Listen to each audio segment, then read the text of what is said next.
Welcome to studio 4 news. Warangal జిల్లా కోనయ్యమాకుల PDR function హాల్లో పరకాల మాజీ శాసనసభ్యులు జిల్లా ధర్మారెడ్డి మీడియా సమావేశం నిర్వహించారు.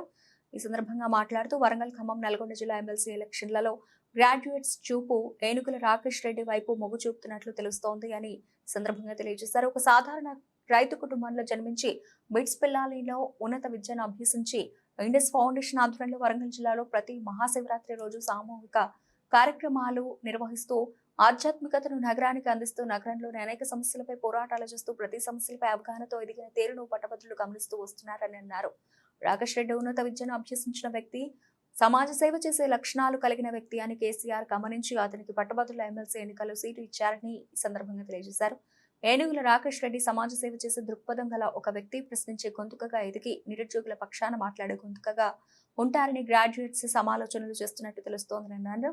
ఇదే కనుక జరిగితే వరంగల్, ఖమ్మం, నల్గొండ పట్టభద్రుల ఎమ్మెల్సీ ఎన్నికల్లో రాకేష్ రెడ్డికే విజయ అవకాశాలు మెండుగా ఉన్నట్లుగా విశ్లేషకులు అంచనా వేస్తున్నారని అన్నారు.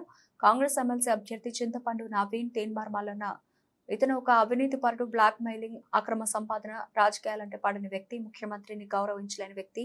ఇలాంటి వ్యక్తి కోట్లు వేసి గెలిపించవద్దని మీడియా సమావేశంలో గ్రాడ్యుయేట్స్ ని కోరారు. బీజేపీ అభ్యర్థి గుజ్జుల ప్రేమేందర్ రెడ్డి ఇతనికి ఏమీ తెలియదు కాబట్టి గ్రాడ్యుయేట్స్ అందరినీ కోరేది ఒకటే, విద్యావంతుడైన బీఆర్ఎస్ అభ్యర్థి ఏనుగుల రాకేష్ రెడ్డికి మీ మొదటి ప్రాధాన్యత ఓటు వేసి గెలిపించి అత్యధిక మెజారిటీతో గెలిపించాలని కోరారు.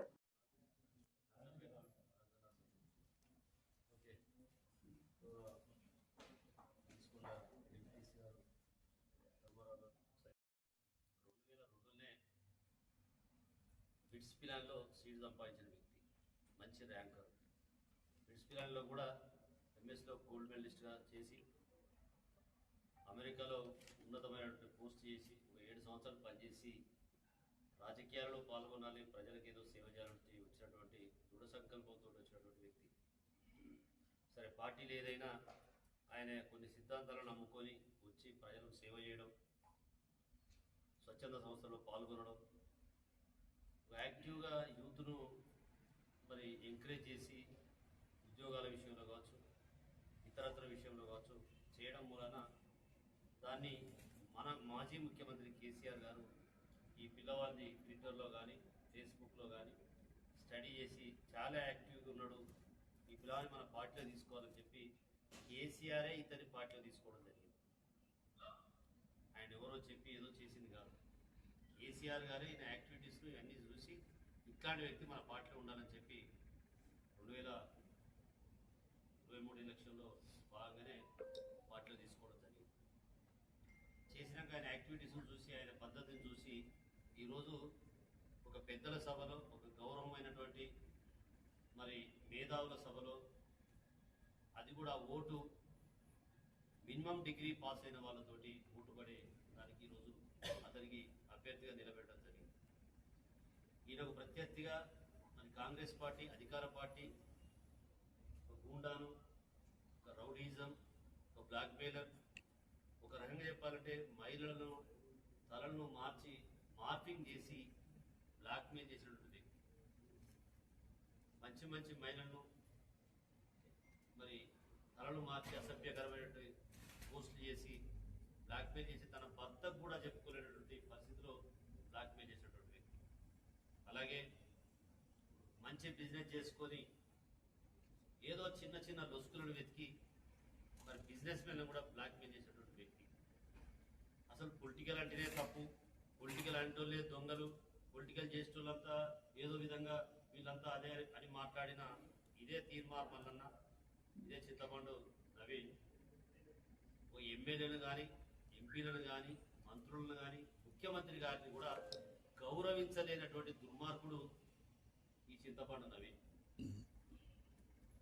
పొలిటికల్ అనగానే దొంగలనే విధంగా ఈ టీవీలో స్క్రీన్ మీద చూపించి దానికి ఒక పెద్ద కథ చూపించి ఎన్నో రకాల చిత్రహింసలు పెట్టి బ్లాక్మెయిల్ చేసినటువంటి బ్లాక్మెయిలర్ ఇవాళ పార్టీలు మారి ఏదో చేసి నాకు ప్రజలంతా ఓటేస్తారనుకొని అనుకుంటా ఉన్నాడు.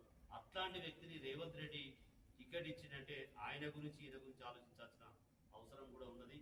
ఈ తెలంగాణ ప్రాంత ప్రజలందరికీ కూడా, ముఖ్యంగా మేధావులకు, డిగ్రీ పాస్ అయినలకు, మరి సీనియర్ సిటిజన్స్కి కావచ్చు. మరి అలాంటి వ్యక్తిని అలా ప్రజలు నేను చూస్తా ఉన్నా, గమనిస్తా ఉన్నా, అందరం 20 రోజుల నుంచి ఒక్కటేసారి పెద్ద మార్పు వచ్చింది. మార్పు అని ఆ రోజు ఏదైతే మార్పు కోరుకున్నారో ఏకంగా మరి యువత కావచ్చు, సీనియర్ సిటిజన్, రిటైర్ అయిన సీనియర్ సిటిజన్స్ కావచ్చు, మరి ఉద్యోగ సంఘాలు కావచ్చు, మరి విద్యార్థులు కావచ్చు, ఏకదం యువత మేల్కో మార్పు కోరుకునే విధంగా ఈరోజు ఈ చీటను ఎండగడతా ఉన్నారు. ఇవాళ ఎవరిని అడిగినా రాకేష్ రెడ్డి సౌమ్యుడు, రాకేష్ రెడ్డి మంచి వ్యక్తి, రాకేష్ రెడ్డిని ఎంచుకుంటే రేపు విద్యార్థుల వైపు కావచ్చు, లేకపోతే మరి కార్మిక సంఘాల వైపు కావచ్చు, లేకపోతే ఉద్యోగస్తుల వైపు కావచ్చు మాట్లాడే అవకాశం రాకేష్ రెడ్డికి ఉందని చెప్పి ఇలా అన్ని పార్టీల వాళ్ళు గుర్తించడం జరిగింది. ఈవెన్ ఇలా బీజేపీ వాళ్ళు కూడా రేవేందర్ రెడ్డికి వేసే కన్నా మరి రాకేష్ రెడ్డి బెటర్, మన పార్టీలో సౌమ్యుడిగా పనిచేసాడు, ఆయననే మనం ఆదరిస్తాం, ఆయనకే ఇద్దాం, ఒక మంచి వ్యక్తిగా ముందుకు తీసుకువస్తే బాగుంటుందని చెప్పే విధంగా బీజేపీ వాళ్ళు కూడా మాట్లాడడం జరిగింది. ఈరోజు నిజంగా చెప్పాలంటే రేవేందర్ రెడ్డి ఒక మొద్దు, రేవేందర్ రెడ్డి ఏం తెలియదు, ఆయనకి ఏం చేయాలో ఆయన మాట్లాడేది కూడా ఎవరికి అర్థం కాదు. ఇంకా పోయి అసెంబ్లీలో మాట్లాడేది ఏముంటుంది, ఎదురుగా నిలబడ్డప్పుడే మాట్లాడేది ఒక వర్డ్ కూడా మనకు అర్థం కాదు. మేము ఆయనతో కూడా చాలా సందర్భాల్లో చూసినాం, ఆయనకు అలాంటిది ఏం తెలియదు. ప్రజలు చెప్తా ఉన్నారు పెద్ద ఎత్తున రాకేష్ రెడ్డి మంచి మెజార్టీతో గెలవబోతున్నారు.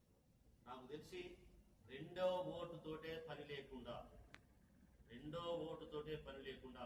మొదటి ఓటుతోటే గెలవబోయే వ్యక్తి రాకేష్ రెడ్డి అని చెప్పి సందర్భంగా తెలియజేస్తున్నాను.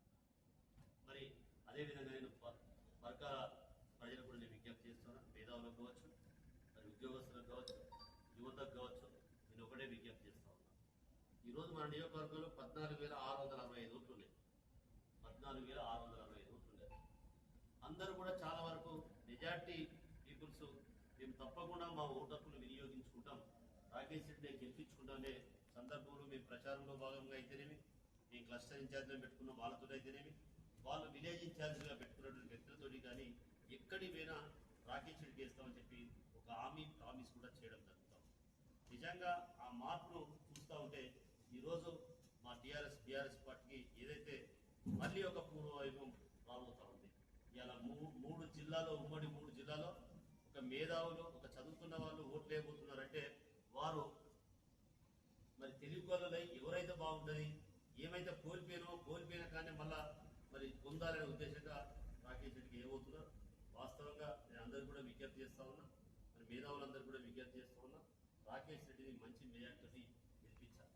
ఎందుకంటే ఒక 5 నెలల్లోనే మార్పు అని కోరుకున్న 5 నెలల్లో ఎంతో నష్టపోయాం, ఎన్నో రకాలు నష్టపోయాం. ముఖ్యంగా రైతులైతే మరి పండించిన పంట కళ్ళల కాడ దాదాపు గత 10 సంవత్సరాల నుంచి కళ్ళల కాడ ఎవరు కూడా పడుకున్న దాఖలాలు లేవు. తెల్లందాక నుర్గమచ్చ వేసుకొని పడుకున్న దాఖలాలు లేవు. ఈరోజు పరదలు వేసుకొని పరదల మీదనే కళ్ళల కానీ పడుకునే దుస్థితి వచ్చింది. ఇలా ఒక్కల వర్షం వల్ల మరి పరదాలు దొరకక ఎన్నో రకాల భార్య భర్తలు ఇబ్బంది పడి కొట్టుకపోతుంటే వాళ్ళ కళ్ళల్లో నీళ్లు కూడా లేకపోతున్నాం.